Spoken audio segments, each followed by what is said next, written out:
Finding all of those involved is now a European-wide operation.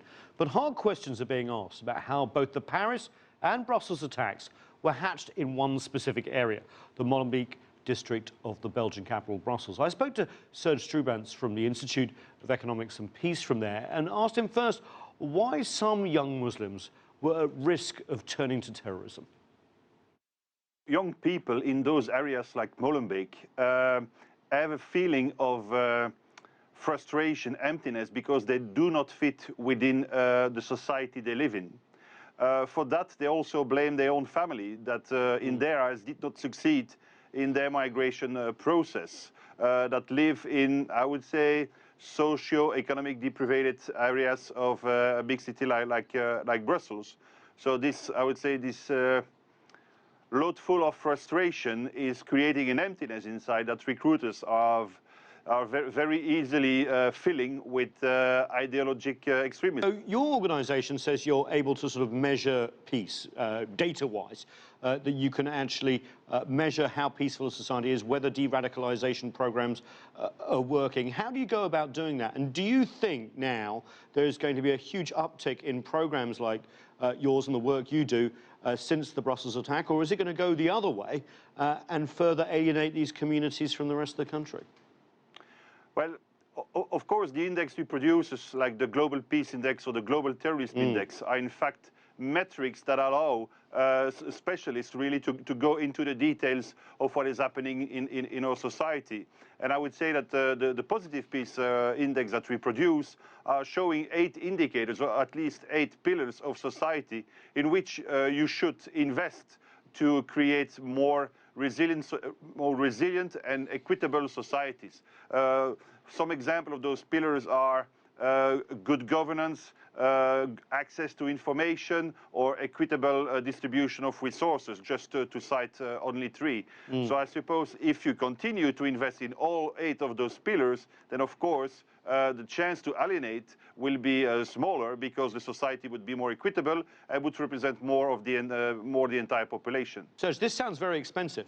And considering the extra security costs as well that Brussels is going to go through, the Global Terrorism Index, which you, by the way, mentioned, puts the cost billions of dollars for Brussels and Belgium going forward. If they're going to have to pay as well on socio-economic development costs, that's going to be very expensive, isn't it? Yeah, well, that's the equation that is not so easy to solve, because as a government, your budget is set, so you need to put priorities within the set budget. And then, of course, in periods in which you are not really targeted, in which security is not really at the heart of combat, I would say, then, of course, you would shift again to investment in socio-economic factors, or maybe education, because education, I think, key to solve the problem of radicalization. So yeah, it's a very difficult equation to solve, and this is just looking at the internal causes of radicalization. There are also external causes, like I would say the Western attitude or the Western interventions in the Middle East and other Muslim regions of the world. Of course, and also you've got to sell it to your people, haven't you? Belgium is on edge. They've been attacked, many people dead. It's a difficult thing to sell, to invest in communities that be seemingly want to do you harm.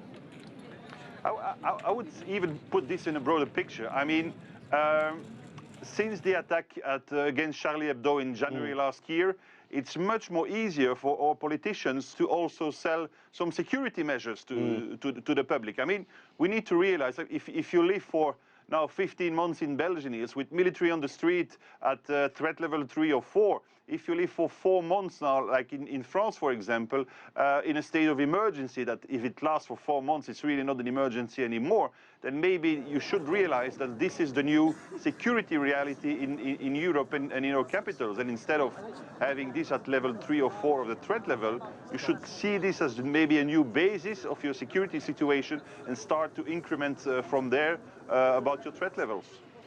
So what you're saying is if you invest in society and if you invest in people not being alienated, you don't need to spend as much to keep security on the streets because there won't be as much terrorism?